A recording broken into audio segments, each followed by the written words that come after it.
최재형 목사에 대한 이야기 좀 해봐야 될 것 같습니다.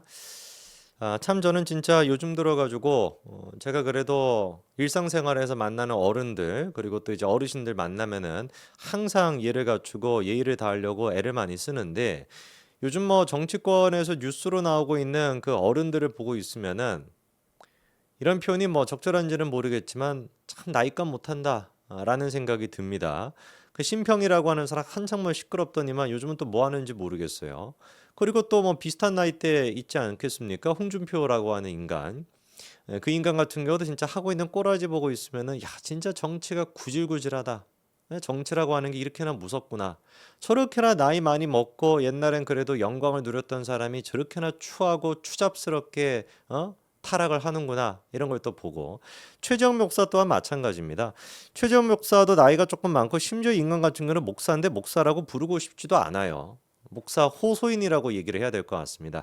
세상 천지에 대한민국의 어떤 목사가 아니 지금 뭐 영상 보시는 분들 중에도 교회 다니시는 분들 많으실 것 같은데 저도 교회 다니고 교회에서 가장 중요한 가치가 뭡니까? 기독교에서 가장 중요한 가치가 뭐예요? 자유예요, 자유. 예? 그 하나님의 말씀이 너희를 자유롭게 만들이라 라고 하는 거 아닙니까? 진리가 너희를 자유롭게 하리라 라는 말이. 그러니까 자유가 가장 중요한 기본적인 개념인 것이고 예수님이 뭐 했던 역할도 다 마찬가지인 것이죠. 가난한 사람이랑 무슨 뭐 부자인 사람 아니면 뭐 권력이 있는 사람 없는 사람 할 것 없이 모든 사람들은 다 평등하고 모든 사람 전부 다 자유를 누릴 수 있어야 된다. 그 자유에 갈 수 있는 그 길이 바로 뭐 진리라고 하는 말씀을 통해서다. 이게 그 기독교의 가장 중요한 거 아니겠습니까? 그리고 그 자유를 이제 또 발현할 수 있는 것이 이제 사랑이다라는 것이고 자유와 진리와 사랑, 뭐 말씀, 믿음 이런 것들이 이제 중요한 가치인 것인데 그렇기 때문에 공산주의 국가에서는 어떻게 하는 거예요? 기독교에서 탄압을 하는 겁니다. 아니 근데 목사라고 하는 인간이 이게 뭐 정신이 마팅이 가도 정도껏 마팅이 가야지. 목사라고 하는 인간이 무슨 뭐 하고 있는 지금 행적을 보고 있으면은 북한을 지금 추종하는 걸 넘어가지고 북한을 사랑하는 것 같아요. 평양에서 뭐 카카오톡 터트리기? 평양이나 터트리지 무슨 뭐 카카오톡 이거 터지겠습니까 거기서? 어? 앞으로 그 3대 세습을 하고 있는 북한이라고 하는 그 뭐라고 이거 뭐 조직이라고 해야 됩니까? 그 조직에서 카카오톡 같은 거 자유롭게 이용할 수 있겠어요 국민들이? 국민이 아니라 이것도 뭐라고 해야 되는지 참 애매한데 주민들이? 평양 주민들이 그거 할 수 있겠습니까? 스마트폰이나 무슨 뭐 쓸 수가 있겠습니까? 어떤 나라보다도 개인의 자유를 억압하고 있는 그 조직에 대해 가지고 그 집단에 대해 가지고 흠모하고 그거에 대해 가지고 한 번 가는 거는 부족해 가지고 몇 번이나 그까지 가 가지고 무슨 뭐 감동을 받는 그런 인간이라고 한다면 어떻게 그런 인간을 우리가 기독교인이다 교회를 다닌다 하물며 목사라고 얘기를 할 수 있겠냐고요. 참 진짜 살다 살다가 별꼴을 다 봅니다. 정말 그 미쳐도 단단히 미쳐야지 이런 얘기가 떠올라요. 최재형이를 보고 있으면. 자, 그런데 이 최재형에 대해 가지고 지금 이제 검찰에서 적용한 혐의가 다음과 같습니다.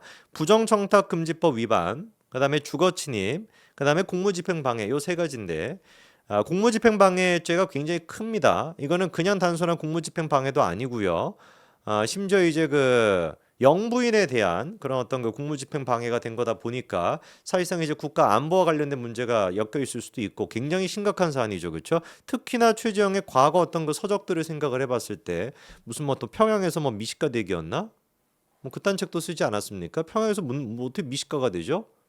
뭐 풀맛 보고 뭐 이런 미식가가 되는 건가요?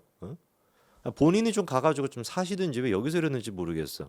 근데 그런 사상을 가지고 있는 사람이 대한민국의 영부인을 그런 식으로 불법적으로 만났다라는 것 자체가 공무집행방해라고 한다면 이거 바로 구속이 될 겁니다. 왜냐면은 그 공무집행방해라고 하는 게 굉장히 이제 범위가 넓다 보니까 웬만한 일반 사람들 같은 경우도 충분히 구속이 되는데 이거는 사건이 엄청 심각하기 때문에 구속이 되죠. 자, 그런데 처음에 같은 경우는 이 최재형이라고 하는 목사가 무슨 뭐 청탁이 없었다라는 식으로 주장을 하다가 이제 슬며시 또 입장을 바꿔가지고 청탁이 있었다라고 지금 얘기하고 있습니다. 그 청탁이라고 하는 것이 이제 지인을 국립묘지에 안장시키겠다라고 하는 게 청탁의 이제 목적이었다라는 것인데 여기서 얘기하는 지인이라고 하는 것이 김창준 전 미국 하원 의원입니다. 근데 이름에서 이미 아실 수 있는 것처럼 한국계예요, 한국계. 근데 이 김창준 전 하원 의원 같은 경우는 웬만한 진짜 그 대한민국에서 내로라는 사람들은 다 아는 정도로 어마어마하게 엄청난 분이죠. 한국계인 것뿐만 아니라 아시아계에서 최초 미국에서 하원 의원이 됐던 사람이니까 이거 뭐 엄청난 분 아니겠습니까? 그리고 이분이 지금 40년생 정도로 제가 알고 있거든요. 그러니까 사실 지금 건강이 굉장히 안 좋은 상태예요. 그러다 보니까 직접적으로 지금 자기 이름이 이렇게 거론됐음에도 불구하고 뭐 대놓고 이제 입장을 밝힐 수가 없는 그런 상태인데, 딱 한 번 일단 팩트를 정리를 해보면은 최재형 목사랑 이 김창준 전 하원 의원이 만난 적은 있다라는 겁니다. 대통령 이제 그 취임식 같은 그런 날 딱 한 번 이제 만난 적이 있다는 거예요. 그러면 이제 그림이 정확하게 그려지는 거 아닙니까? 아니, 처음 만나면 어떻게 합니까? 우리 명함 주잖아요, 명함. 저 갖고 있는 명함만 해도 한 1000개 넘거든요. 그럼 그 명함 받아가지고 어떻게 했을지가 뻔하죠. 허풍 떨고 댕기는 거예요.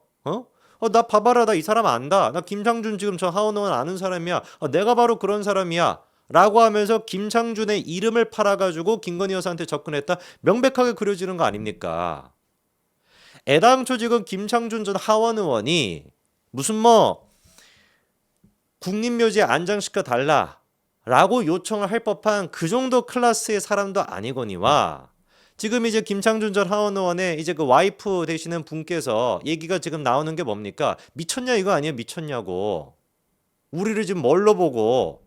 아니, 그리고 설령 그렇게, 이거는 뭐 당연히 그렇지 않았지만 설령 국립묘지 안장을 원한다라고 해도 김창준 전 하원 의원 정도 되는 사람이 최정희가 뭐라고 최정한테 그거를 부탁하겠습니까? 상식적으로. 지가 뭔데, 최정희 지가 뭔데? 에? 무슨 뭐 평양이나 왔다 갔다 할 줄 아는, 나이나 많이 먹은 그런 뭐 목사 같지도 않은 그런 목사, 이 정도 인간밖에 안 되는 사람인데 뭐가 도대체 아쉬워가지고 김창준 전 하원의원 측에서 최정한테 그거를 부탁하겠냐고요. 언론들이 지금 이거를 갖다가 최 목사의 일방적인 주장을 큰 따옴표를 붙여가지고 마치 이제 청탁이 있었다라는 것처럼 계속해가지고 지금 보도를 쏟아내고 있는데, 제일 중요한 건 지금 뭡니까? 김창준 전 지금 하원 의원의 입장이 제일 중요한 거 아니에요? 왜 최재형의 입장을 갖다가 큰 단표로 해가지고 단독이랍시고 이런 식으로 계속 쓰고 있냐고요. 최재형의 지금 주장에 따르면 실질적으로 청탁을 한 사람이 누가 되는 것인데요? 김창준 전 하원 의원이 되는 거 아닙니까? 그렇잖아요. 김창준 전 하원 의원이 부탁을 해가지고 최정희가 김건희 여사를 만나가지고 그 국립묘지 안장을 부탁했다라고 하는 거니까, 궁극적으로 지금 이제 청탁의 주체는 누가 되는 겁니까? 김창준 전 하원 의원이 되는 것인데, 이거 가만히 둬야 됩니까? 이거 뭐 고소해야 되는 거 아니겠어요? 언론들도 이런 식으로 보도하면 안 되는 겁니다. 하루빨리 지금이라도 김창준 하원 의원 측의 입장을 지금 정리해가지고 그거를 보도해가지고 최정희가 지금 정신이 나갔다.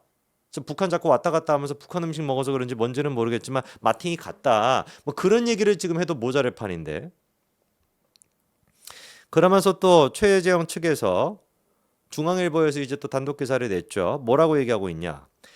2022년도 10월 달에 그 조과장이라고 하는 사람, 대통령실에 있다라는 사람이죠. 그렇죠? 그 사람이 최재형 목사에게 국가보훈처 사무관의 이름과 연락처를 보낸 메시지, 해당 사무관과 최 목사의 통화 녹음 등 증거가 있다라고 밝혔는데, 이거는 아무 의미가 없습니다. 녹취가 됐거나 카톡이 됐거나 메시지가 됐거나 뭐가 됐든지 간에 제일 중요한 건 뭐야? 이거는 지금 중앙일보에서 논점을 흐리고 있는 것인데, 애당초 최재형의 주장이 맞냐 틀리냐를 확인하는 제일 중요한 녹취록과 카카오톡이 됐거나 메시지는 뭐예요? 누구의 지금 메시지가 있어야 되는 거겠습니까? 김창준 측의 메시지가 있어야 되는 것이죠. 정말로 최재형이가 김창준의 그런 어떤 그 부탁을 받아가지고 국립묘지 안장 이런 것들을 요청했다라고 한다면은 그 말이 맞는지부터 일단 확인해야지 그게 정상인 거 아니겠어요? 당연히 대통령실 입장에서 같은 경우는 민원이 들어오면 민원이 들어오는 게 한두 건입니까? 수천 건의 민원이 들어오고, 민원이 들어오면 그거에 대해 가지고 확인 절차를 거치고, 그리고 실제로 그 이후에 이게 뭐 이루어졌습니까? 안 이루어지지 않았습니까? 그럼 도대체 무슨 의미가 있냐고요, 이게.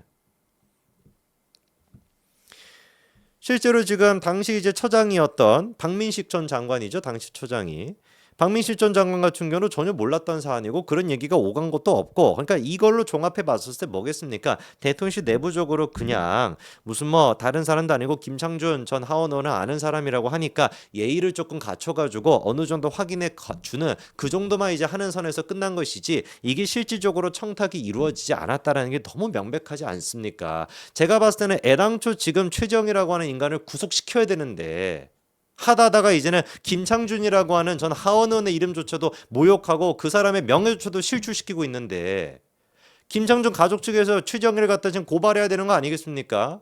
에? 그런데 이거를 갖다가 언론사들이 최정의 일방적인 주장을 큰 따옴표로 해가지고 마치 사실인 것처럼 그렇게 지금 보도하고 앉아 있으니까 제가 다 지금 우라통이 터집니다. 이번에 거기에다가 이성윤이 같은 경우는 뭐 했습니까? 이성윤이가 놀랍게도 이번에 국회의원이 됐죠.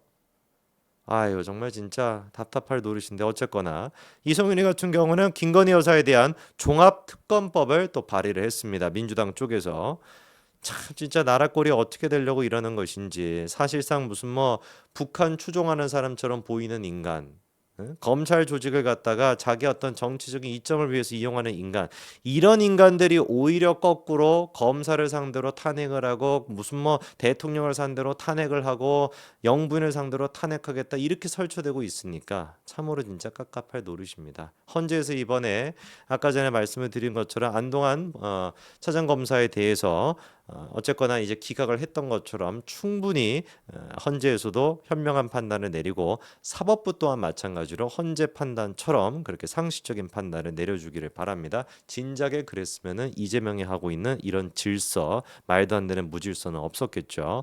네, 여기까지 한번 정리해 보겠습니다.